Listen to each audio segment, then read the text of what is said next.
So, Natalie, on this question of the deal, I really think there are two pathways. The president's been very clear about this. There are two pathways that this thing is ultimately going to end. First of all, the United States has largely accomplished its military objectives. There are still some things that we'd like to do, for example, on Iranian ability to manufacture weapons that we'd like to do a little bit more work on militarily. But fundamentally, the military objectives, as God on our side, as God on whose side? I think my attitude towards military conflict has always been to pray that we're on God's side.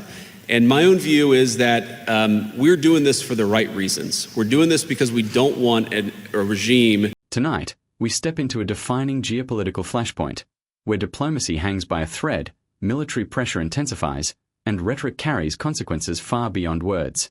As tensions with Iran approach a critical deadline, the stakes are no longer confined to policy rooms in Washington. They ripple across global markets, regional stability, and the fragile balance of international power. At the center of it all lies a deeper question. When leaders speak of conflict, are they outlining strategy or shaping a narrative that prepares the world for what comes next?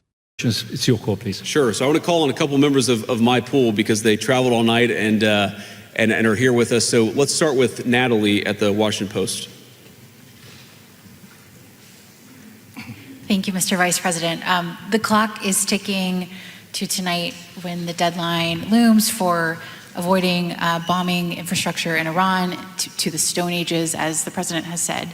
Do you have any new information to believe that a deal can be reached by then? And secondly, there's been some rhetoric from this administration, your administration, about this war, God supporting the United States in this war and the strikes against Iran being part of God's will. Do you agree with that? And what do you make of the idea that God is on the side of the U.S. in these strikes? Well, so you asked if there's new information, and I don't, unless I have a text message from Steve. Well, I do have a text message from Steve Witkoff. Wouldn't you like to know the subject of this message? But no, I need to read it first before I talk about it. But here's what time is it in the United States right now?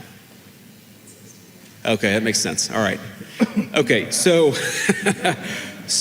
Natalie, on this question of the deal, I really think there are two pathways. The president's been very clear about this.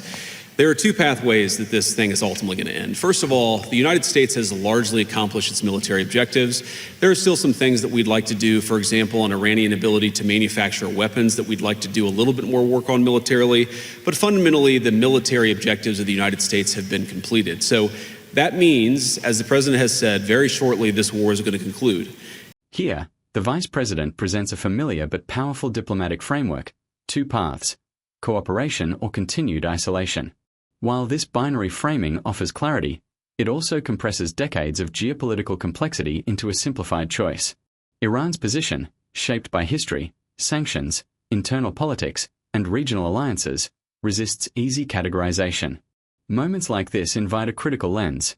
When global leaders reduce outcomes to two options, is it a genuine roadmap or a calculated message designed to influence perception, both at home and abroad? And I think the nature of the conclusion is ultimately up to the Iranians. I think there really are two pathways, and I'm oversimplifying this a little bit, but I think pathway one is where the Iranians decide they're going to be a normal country. They're not going to fund terrorism anymore. They're going to be part of the world system of commerce and exchange, and that's going to mean much better things for them economically. It's going to mean better things for the peace and safety of the world. It's going to mean a lot of good things for a lot of people all over the planet.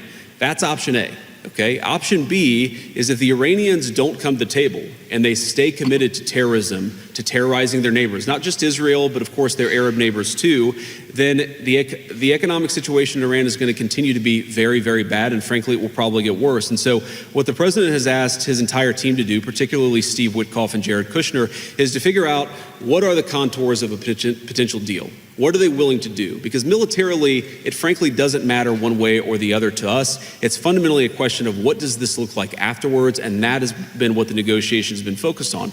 And the president's also been very clear that while the Iranians are trying to exact as much economic cost through the Straits of Hormuz, the United States has the ability to extract much greater economic costs on Iran than Iran has on an ability to extract costs on us or on our friends in the world. So I hope that they're smart. The president has set a deadline for about 12 hours from now in the United States. We're going to find out, but there's going to be a lot of negotiation between now and then, and I'm hopeful that it gets to a good resolution.